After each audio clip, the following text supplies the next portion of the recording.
Good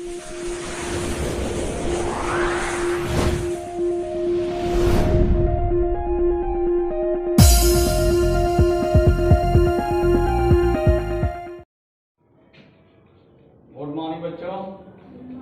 जैसा कि आज का टॉपिक है dispersion of light by prism, ठीक है। तो ये हम देखें कल के वीडियोज में हम प्रिज्म के बारे में डिटेल पढ़ चुके थे। प्रिज्म का जो रिफ्रैक्शन इंडेक्स निकालना है वो भी हम लोग देख चुके थे। आज हम देखें कि बिहेवियर ऑफ प्रिज्म यदि हम देखना चाहें कि प्रिज्म का व्यवहार क्या है, प्रिज्म करता क्या है, what is the work of prism. तो हमने देखा कि एक श्वेत रंग की प्रकाश की किरण यदि किसी प्रिज्म से होकर गुजरती है तो वो 7 रंगों में हमें डिवाइड होते हुए नजर आती है, यानी 7 रंगों में विभाजित होते हुए नजर आती हैं। जबकि ये 7 रंग के अलावा भी रंग होता है जो कि हम देख नहीं पाते। फिलहाल में दृश्य यदि रे देखें, दृश्य रे यानी जो हम अपनी आंखों से देख पाते हैं वो हम देखते हैं कि ये कितने भागों में विभक्त हो जाती हैं। 7 भागों में ये डिवाइड हो जाती हैं। ये 7 रंगों में जो विभाजित होती हैं, यानी ये जो आफ्टर प्रिज्म हम देख रहे हैं, एक स्क्रीन सा लगाया गया है, एक स्क्रीन लगा दिया गया है जहां ये व्हाइट लाइन की श्वेत रंग की प्रकाश की किरण यानी व्हाइट लाइट रे हम यदि इस पर प्रिज्म से गुजारते हैं तो ये स्क्रीन पर ये हमें 7 रंगों में विभाजित होते हुए दिखाई देती है। ये 7 रंग में सबसे ऊपर क्या है? रेड, उसके जस्ट नीचे है orange, yellow, green, blue, indigo and violet, ठीक है। इसको याद रखने के लिए वीबग्योर, ये एक शब्द आता है वीबग्योर, इसको याद रखें, वीबग्योर, ठीक है। ये हमारे 7 रंग हैं। ये पेपरों में कभी कभी पूछे जाते हैं कि श्वेत रंग की किरण को प्रिज्म से गुजरने के बाद जो 7 रंगों में विभाजित होता है उसमें कौन कौन से रंग होते हैं उसे क्रमानुसार लिखें। तो ये हमारा है वीबग्योर। वीबग्योर के इसके मीनिंग क्या है? यानी सबसे ज्यादा वेवलेंथ किसका होता है? रेड का। और सबसे कम वेवलेंथ किसका होता है? वायलेट का। इसका वेवलेंथ बहुत ज्यादा होता है, इसका वेवलेंथ बहुत कम होता है। तो जिसका वेवलेंथ ज्यादा होगा वो क्या करेगा? वेवलेंथ ज्यादा जो जिसका होगा, ज्यादा वेवलेंथ मींस इस वैसे यदि समझने के तौर पर देखा जाए तो जिसका वेवलेंथ बहुत ज्यादा होगा ना वो डगमगाएगा नहीं, इधर उधर हिले डुलेगा कम हिलना, ठीक है, और लंबा कदम बढ़ाना, तो वो वेवलेंथ ज्यादा हो जाएगा उसका। और जिसका वेवलेंथ कम है, जिसका वेवलेंथ क्या है? कम है, इसके मतलब वो ज्यादा हिलेगा डुलेगा। वेवलेंथ कम यानी 60 कदम से यदि हम कंपेयर करें तो जो छोटा छोटा कदम से चल रहा है इसके मतलब उसका वेवलेंथ क्या है? कम है। और जिसका कदम बड़ा बड़ा है उसका वेवलेंथ ज्यादा है, ठीक है ना। ठीक है, तो ये वेवलेंथ की बात हो गई। अभी वेवलेंथ के बारे में हम अभी डिटेल देखेंगे। तो ये हमारा 7 रंगों में विभाजित जो हुआ। अभी हम बोले जी 7 रंग तो हमें दृश्य होती हैं, लेकिन इसके अलावा भी रे निकलती हैं जो हम देख नहीं पाते, ठीक है ना। तो वो आउट ऑफ रेंज होती हैं, हमारे आई की क्षमता से आउट ऑफ रेंज होती हैं।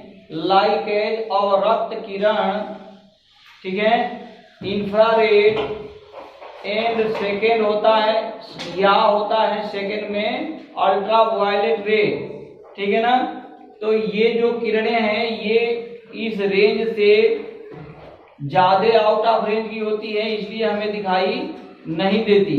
ठीक है, तो ये रेंज भी अभी हम देखेंगे, नेक्स्ट टेबल हम देखेंगे, टेबल का अवलोकन करेंगे, वहां इन सातों का वेवलेंथ देखेंगे कि वेवलेंथ क्या होता है। ठीक है, और वेवलेंथ के बारे में भी थोड़ा सा डिटेल अभी देख लेंगे हम, जो वेवलेंथ होता क्या है।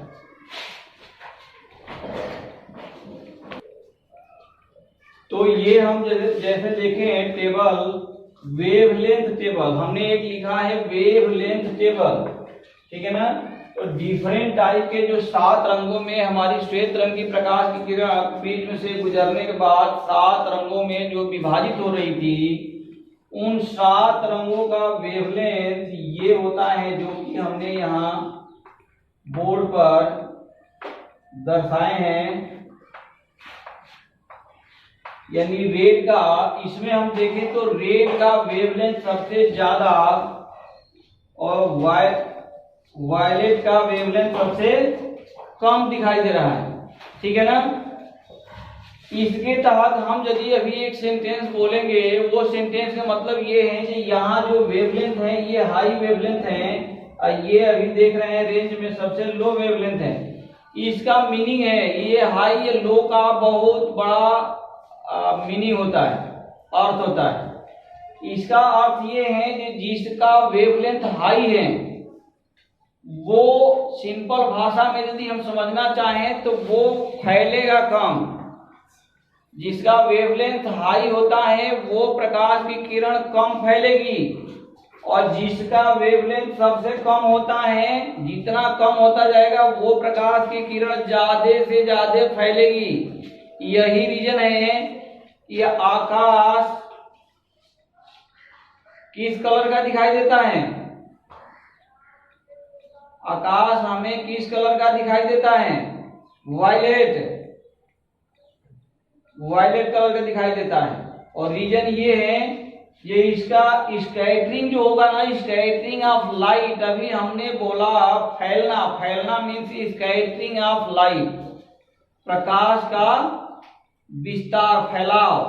स्कैटरिंग माने फैलना, तो स्कैटरिंग ऑफ लाइट भी यदि हम यहाँ से देखना चाहें, समझना चाहें तो खूब इजीली समझ सकते हैं कि जिसका वेवलेंथ हमने बोला कि सबसे कम है वो ज्यादा फैलेगा, और जो कलर ज्यादा फैलेगा वही हमें आसानी से दिखाई देगा, सबसे ज्यादा दिखाई देगा। ठीक है ना, और जो कलर सबसे हाई वेवलेंथ का है ये कम फैलता है, ये सबसे कम फैलता है।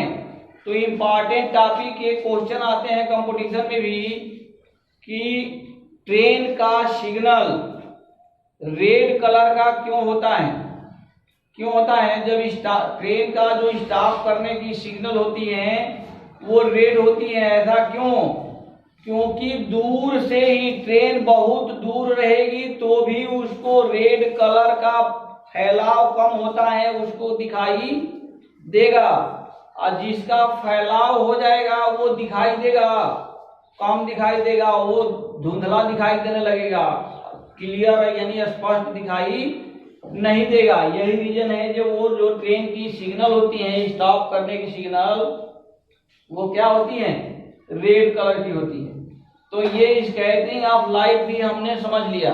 स्कैटरिंग ऑफ लाइट में कुछ नहीं होता, देखो स्कैटरिंग ऑफ लाइट में ये होता है कि यदि प्रकाश का कण किसी ऐसे माध्यम से होकर गुजर रहा है, ठीक है ना, जिस माध्यम में माध्यम के छोटे छोटे कण, बहुत सारे छोटे छोटे कण बिखरे हुए हैं माध्यम में, तो वो इस प्रकाश से प्रकाशित होकर और इस प्रकाश को अपने पूरे माध्यम में क्या करते हैं, फैला देते हैं। ठीक है ना, that is called scattering of light. इस चीज को ही हम स्कैटरिंग ऑफ लाइट कहते हैं, यानी माध्यम के कण प्रकाश, यदि मॉइस्चर ऑफ पार्टिकल, वाटर ही मान लें हम, यदि मॉइस्चर वाटर है और ये यदि आकाश में फैला हुआ है तो हम देखते हैं, सिंपल सी बात, जो उसके बाद यदि उस पर लाइट पड़ जाती है तो वो 7 रंगों में है, जो प्रिज्म काम करता है और 7 रंगों में हमारी किरण को क्या करता है, फैला देता है, यानी डिवाइड कर देता है 7 रंगों में। तो ये इस तरह से हम माध्यम के टिंडल इफेक्ट भी यदि हम देखें, टिंडल इफेक्ट एक आता है, साइंस का ही टर्म्स है टिंडल इफेक्ट। उस टिंडल इफेक्ट में भी यही है कि यदि अंधेरे कमरे में हमें आंख से वैसे एक भी कण यानी डस्ट का एक भी कण दिखाई नहीं देता, ठीक है, यदि वहां कोई एक ऐसी खिड़की हो जिससे सूर्य की रोशनी डायरेक्ट उस कमरे में प्रवेश कर रही हो, तो वो जो गुंज सा आता है ना सूर्य के प्रकाश की किरण, उसमें उस पोर्शन में देखेंगे हम, तो वो जो छोटे छोटे स्मॉलेस्ट पार्टिकल ऑफ डस्ट या अदर थिंग्स जो हमें क्लियरली आंखों से दिखाई नहीं देते, वो प्रकाश के गुंज में या प्रकाश के पोर्शन में वो हमें भागते हुए अनटेंडम गति से गतिशील होते हुए दिखाई देते हैं। That effect is called Tyndall effect, यानी टिंडल का प्रभाव वो हम कहते हैं, ठीक है। तो वो हमें स्कैटरिंग ऑफ लाइट हमें इस तरह से समझ में आया, ये वो यदि प्रकाश की किरण किसी ऐसे माध्यम से होकर हम गुजारें जिस माध्यम में छोटे छोटे माध्यम के कण बिखरे हुए हैं, तो वो इस प्रकाश का मैक्सिमम पोर्शन लेकर और वो उस माध्यम को क्या कर देंगे, प्रकाशित कर देंगे, फैला देंगे, उस प्रकाश को फैला देंगे, चारों तरफ चौतरफा फैल जाएगा, ठीक है।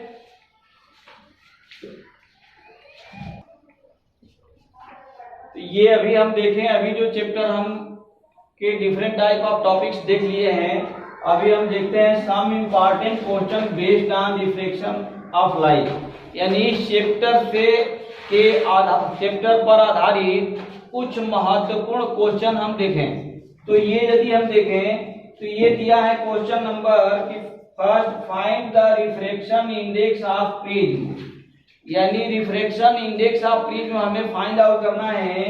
If prism angle 60 degree and angle of deviation 40 degree, तो यानी ये जो हमारा हम जो देख रखे थे, ये जो प्रिज्म था, ये हमारा प्रिज्म एंगल होता है ए इज इक्वल टू दे रखा है 60 डिग्री, एंड यहाँ से जो हमारी लाइट इस पर जा रही थी और फाइनली हमारी लाइट कहाँ निकल गई थी, यहाँ निकल रही थी।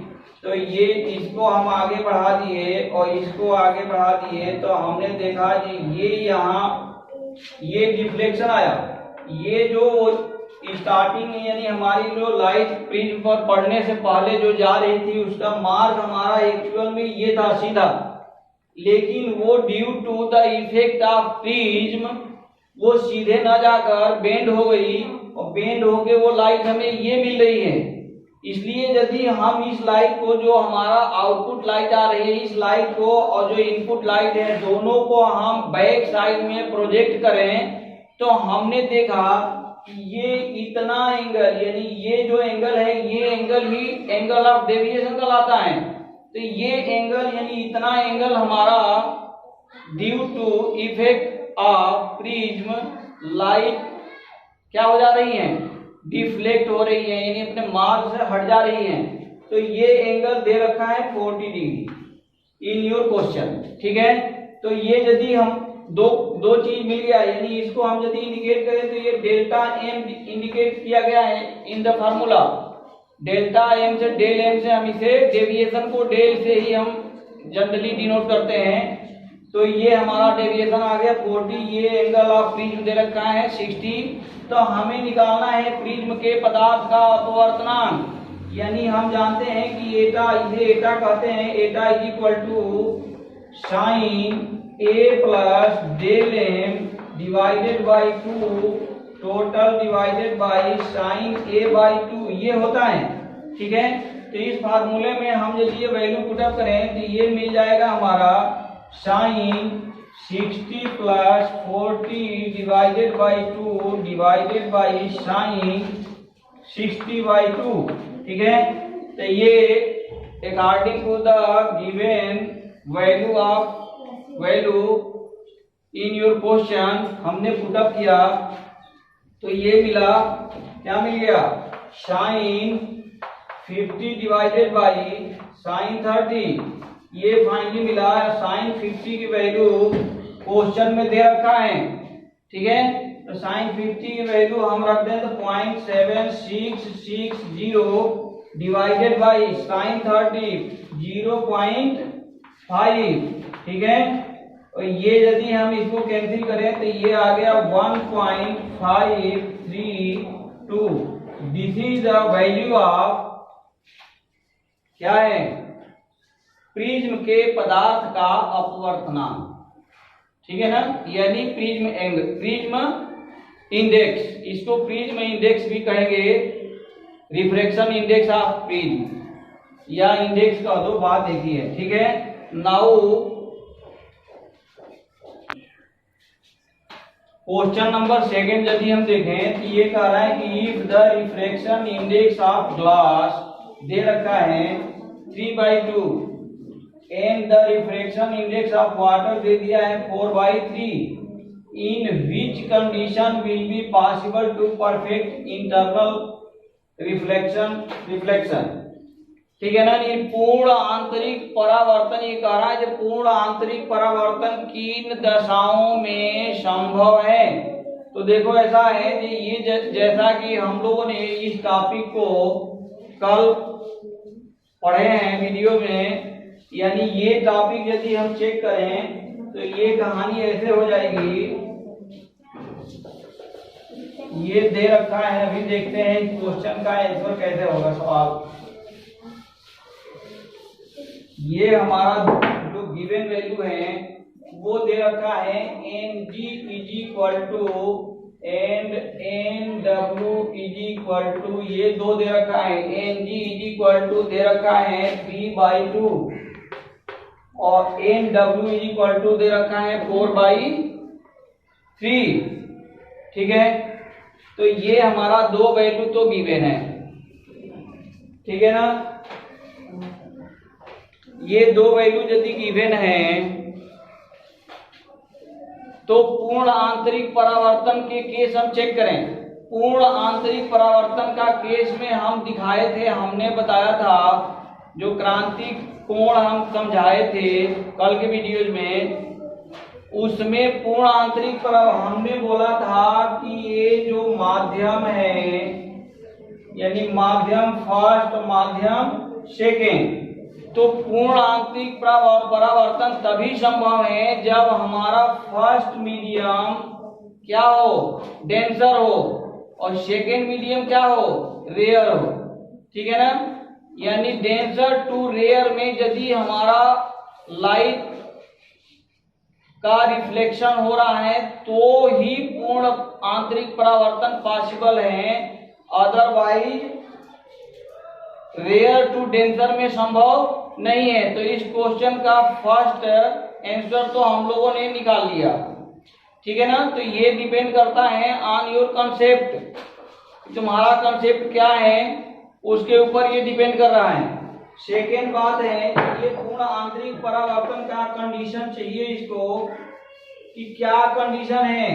तो हमने देखा, हम ये जानते हैं कि पूर्ण आंतरिक परावर्तन के लिए जो एंगल होना चाहिए, तो ये हम देखें तो हम यहां से यदि निकालना चाहें, क्या पूर्ण आंतरिक परावर्तन के केस में हमें पता है कि श्रवण टू विरल के केस में यदि लाइट जा रही है तो ही पूर्ण आंतरिक परावर्तन पॉसिबल है, ठीक है।